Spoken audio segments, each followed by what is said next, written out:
আসসালামু আলাইকুম ওয়া রাহমাতুল্লাহি ওয়া বারাকাতুহু। প্রিয় দর্শক শ্রোতা, আপনাদের সবাইকে সাদর আমন্ত্রণ জানাচ্ছি পবিত্র মাহে রমাদান উপলক্ষে চ্যানেল 24 এর বিশেষ ইসলামিক আয়োজন ইসলামিক স্থাপত্যের উপর নির্মিত সেভলন হ্যান্ড ওয়াশ নিবেদিত ইসলামিক কাফেলা অনুষ্ঠানে powered by Shine Explore cleaner. প্রিয় দর্শক, আজ আমরা আপনাদের নিয়ে যাব মক্কা আল মুকাররমার আল হেরা মিউজিয়াম বা হেরা এক্সিবিশন দেখাতে, যা পবিত্র মসজিদুল হারাম থেকে 4 কিলোমিটার উত্তর পূর্বে প্রতিষ্ঠা করা হয়েছে। রিভিলেশন এক্সিবিশন এটি হেরা সাংস্কৃতিক জেলা হিসাবেও পরিচিত। বিখ্যাত জাবালে নূর পাহাড় আলোর পাহাড় হিসাবে পরিচিত রয়েছে, যে পাহাড়টি সম্পর্কে আমরা অনেকে জেনে থাকি। পাহাড়টি দেখতে উটের কুজের মতো। এছাড়া পাহাড়টিতে অনেকগুলো খাড়া ঢাল রয়েছে। পাহাড়টি 55 বর্গ কিলোমিটার এলাকা জুড়ে অবস্থিত এবং 380 মিটার থেকে 500 মিটার পর্যন্ত খাড়া বাঁক রয়েছে। এই পাহাড়ে অবস্থিত হেরা গুহা।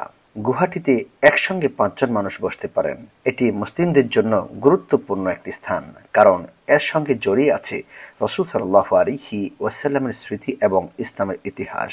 আপনারা জানেন, নবুয়তের পূর্বে রাসূল সাল্লাল্লাহু আলাইহি ওয়াসাল্লাম 3 কিলোমিটার বা 4 কিলোমিটার পথ পাড়ি দিয়ে সেই পাহাড়ের উপরে হেরা গুহার ভিতরে ধ্যানে মগ্ন ছিলেন। তিনি চিন্তা করতে শুরু করলেন, এই পৃথিবী কে সৃষ্টি করেছে, এই পৃথিবীর পরিচালক কে, এই পৃথিবীটাকে এত সুন্দর করে কি পরিচালনা করছেন, চন্দ্র সূর্যগুলোকে উঠাচ্ছেন আবার অস্তমিত ঘটাচ্ছেন। এই চিন্তা ফিকির করতে করতে রাসূল সাল্লাল্লাহু আলাইহি ওয়াসাল্লামের 6টি মাস চলে গিয়েছে। 6 মাস পর রাসূল সাল্লাল্লাহু আলাইহি ওয়াসাল্লামের চিন্তার অবসান ঘটিয়ে জিবরিল আমিনকে পাঠিয়ে রাসূল সাল্লাল্লাহু আলাইহি ওয়াসাল্লামকে নবুয়তের সুসংবাদ দেওয়া হয়েছে। জিবরিল আমিন এসে বলতে শুরু করলেন, ইকরা, ও নবী আপনি পড়ুন। আল্লাহ রাসূল বললেন, মা আনা বিকারিন, আমি তো পড়তে জানি না। আবার বললেন, আপনি পড়ুন। আমি তো পড়তে জানি না। আবার বললেন, আপনি পড়ুন। বললেন, আমি তো পড়তে জানি না। 3 বার শেষ হওয়ার পর চতুর্থবারে রাসূল সাল্লাল্লাহু আলাইহি ওয়াসাল্লামকে বুকের মধ্যে এনে টান দিয়ে ধারণ করে আবার ছেড়ে দিলেন। সঙ্গে সঙ্গে রাসূল সাল্লাল্লাহু আলাইহি ওয়াসাল্লাম জিবরিল আমিনের সঙ্গে পবিত্র কোরআনুল কারীমের সূরা আলাকের প্রথম 6টি আয়াত তেলাওয়াত করেছেন। ইকরা বিসমি রাব্বিকাল্লাযী খলাক খলাকাল ইনসানা মিন আলাক ইকরা ওয়া রাব্বুকাল আকরাম আল্লাযী আল্লামা বিল কলম আল্লামাল ইনসানা মা লাম ইয়ালাম। প্রিয় দর্শক, এই জায়গার মধ্যে রাসূল সাল্লাল্লাহু আলাইহি ওয়াসাল্লাম নবুয়তের সুসংবাদ পেয়েছেন। পবিত্র কোরআন অবতীর্ণ হওয়া সেই গুহায় মহানবী সাল্লাল্লাহু আলাইহি ওয়াসাল্লামের ধ্যানের স্থান পরিদর্শন করতে অবশ্যই হাজীদের পাহাড়ে চড়তে হয়। প্রত্যেকে চান এই পাহাড়ে উঠে রাসূল সাল্লাল্লাহু আলাইহি ওয়াসাল্লামের সেই গুহাটি দেখতে, যে গুহার মধ্যে তিনি 6টি মাস ধ্যানে মগ্ন ছিলেন এবং যেখানে তিনি নবুয়তের সুসংবাদ পেয়েছেন। কিন্তু যা অনেকের জন্য কষ্টসাধ্য। পাহাড় থেকে নেমে ফিরতে রাস্তা থাকলেও তা সময় সাপেক্ষ, কারণ গুহাটি পবিত্র কাবা শরীফ থেকে 4 কিলোমিটার দূরে অবস্থিত এবং এটির উচ্চতা 634 মিটার। পবিত্র হজ ও উমরা পালনকারীদের অন্যতম আকর্ষণ মক্কার জাবালে নূর বা হেরা গুহা। হাজীদের এই বিষয়টিকে মাথায় রেখে এবার হেরা গুহায় প্রবেশের সুবিধার্থে একটি কেবল কার সিস্টেম তৈরি করছে সৌদি সরকার। সৌদি প্রশাসন আশা করছে আগামী হজ মৌসুমের মধ্যেই, অর্থাৎ 2025 সালে যে হজ হবে, সেই হজ চালু হওয়ার পূর্বে এই ব্যবস্থাপনা চালু হবে এবং আগামী 2025 সালে আগত হাজী সাহেবরা এই সুবিধা ভোগ করবেন ইনশাআল্লাহ। সৌদি সরকার জানিয়েছে, হেরা গুহা পরিদর্শনে শুধু কেবল কার সিস্টেম তৈরির পরিকল্পনাই নয়, বরং গুহাটি যেখানে অবস্থিত সেটিকে সাংস্কৃতিক বিভাগ হিসাবে গড়ে তোলার পরিকল্পনা করা হচ্ছে। একই বছরের মধ্যে জাবালে ওমর তথা ইসলামের দ্বিতীয় খলিফা ওমর রাদিয়াল্লাহু তাআলা আনহুর বাড়িটিতে 3টি নতুন জাদুঘর নির্মিত হবে। প্রিয় দর্শক, আপনারা দেখছিলেন আপনার প্রিয় অনুষ্ঠান সেভলন হ্যান্ড ওয়াশ নিবেদিত ইসলামিক কাফেলা powered by Shine Explore cleaner. সময় হয়েছে ব্রেকে যাবো একটু ব্রেকে, ফিরবে একটু পরেই, সঙ্গে থাকুন।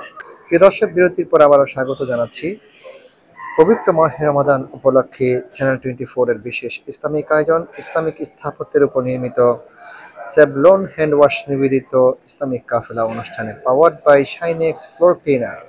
প্রিয় দর্শক, আজকে আমরা আপনাদেরকে যেই এক্সিবিশন দেখাচ্ছি, এখানে পাক ইসলামী যুগের ধারাবাহিক ইতিহাস তুলে ধরা হয়েছে। হাজী সাহেবদের রিভিলেশন এক্সিবিশন ঘুরিয়ে দেখানো হয়। সেখানের গ্যালারি ঘুরে দেখা যায় উন্নত প্রযুক্তিগত উপস্থাপনার মাধ্যমে রাসূল সাল্লাল্লাহু আলাইহি ওয়াসাল্লামের জীবনের নানা গুরুত্বপূর্ণ ঘটনা তুলে ধরা হয়েছে। এছাড়া ঐতিহাসিক হেরা গুহার একটি মডেল স্থাপন করা হয়েছে। শারীরিক কারণে কেউ হেরা পর্বতে যেতে না পারলেও তারা হেরা গুহার বাস্তব মডেল দেখে ধারণা লাভ করতে পারবে। প্রসঙ্গত, এই হেরা গুহায় পবিত্র কোরআনুল কারীমের প্রথম যে 5টি আয়াত অবতীর্ণ হয়েছে এর মাধ্যমেই কিন্তু রাসূল সাল্লাল্লাহু আলাইহি ওয়াসাল্লাম নবুয়তের সুসংবাদ পেয়েছেন, নবী হিসেবে নির্বাচিত হয়েছেন। হেরা পর্বতের কাছে এই হেরা সাংস্কৃতিক জেলা প্রতিষ্ঠা করা হয়েছে। আধুনিক ডিজিটাল ব্যবস্থাপনায় রিভেলেশন গ্যালারি, পবিত্র কোরআন জাদুঘর, হেরা গুহার মডেল, বিভিন্ন ঐতিহাসিক তথ্য এখানে তুলে ধরা হয়েছে। একই সঙ্গে এক্সিবিশন সেন্টার ঘিরে পার্ক, ক্যাফে, রেস্তোরাঁ, শপ ইত্যাদিও গড়ে তোলা হয়েছে। গ্যালারিতে পবিত্র কোরআনের বেশ কয়েকটি প্রাচীন ও মূল্যবান পাণ্ডুলিপির সংগ্রহ প্রদর্শিত হচ্ছে। এছাড়া ইমাম বুখারী সংগৃহীত হাদিসের মূল্যবান পাণ্ডুলিপিও এখানে শোভা পাচ্ছে। 2023 সালের জানুয়ারি মাসে মক্কার গভর্নর প্রিন্স খালেদ আল ফয়সাল হেরা সাংস্কৃতিক জেলার উদ্বোধন করেছিলেন। এরপর থেকে এটির দর্শনার্থীদের নজর কেড়েছে। সারা বিশ্ব থেকে মক্কায় আসা মুসলমানরা পরিদর্শন করে থাকেন। ভিশন 2030 এর অংশ হিসাবে এই প্রকল্প বাস্তবায়ন করেছে সৌদি সরকার। প্রিয় দর্শক, আমরা আপনাদেরকে ঘুরে ঘুরে দেখাচ্ছি মক্কার এক্সিবিশন এবং মক্কার আল হেরা পাহাড় সহ হেরা গুহার বিভিন্ন চিত্র সহ এই জায়গার মধ্যে কি তৈরি করা হয়েছে সেই বিষয়গুলো আপনাদের সামনে উপস্থাপন করার চেষ্টা করছি।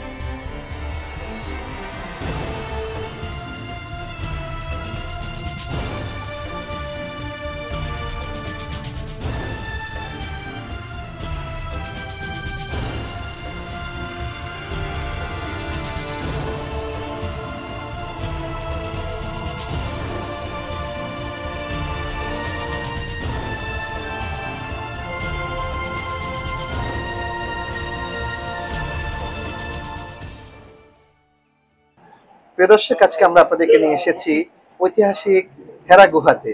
আমি এখন বসে আছি হেরা গুহার ভিতরে। আপনারা দেখতে পাচ্ছেন যে জায়গাটি, এটি হচ্ছে হেরা গুহা। এই জায়গার মধ্যে রাসূল সাল্লাল্লাহু আলাইহি ওয়াসাল্লাম দীর্ঘ 6 মাস তিনি ধ্যানে মগ্ন ছিলেন। তারপর জিবরিল আমিন এসে তাকে ওহী সুসংবাদ দিয়ে নবী হিসাবে ঘোষণা করেছিলেন। আর এখানে অবতীর্ণ হয়েছিল ইকরা বিসমি রাব্বিকাল্লাযী খলাক, খলাকাল ইনসানা মিন আলাক, ইকরা ওয়া রাব্বুকাল আকরাম আল্লাযী আল্লামা বিল কলম। প্রিয় দর্শক, আজকে আমরা আপনাদেরকে নিয়ে এসেছিলাম মক্কা আল মুকাররমার ঐতিহাসিক জাবাল নূরের পাশেই আল হেরা এক্সিবিশনে, এবং আমরা আপনাদেরকে ঘুরে ঘুরে দেখিয়েছি আল হেরা গুহার মধ্যে কি রয়েছে এবং জাবাল নূরের মধ্যে কি রয়েছে, সবগুলো আমরা আপনাদেরকে ঘুরে ঘুরে দেখানোর চেষ্টা করেছি। প্রিয় দর্শক, আপনারা দেখছিলেন আপনার প্রিয় অনুষ্ঠান সেভলন হ্যান্ড ওয়াশ নিবেদিত ইসলামিক কাফেলা, পাওয়ার্ড বাই শাইনিজ ফ্লোর ক্লিনার।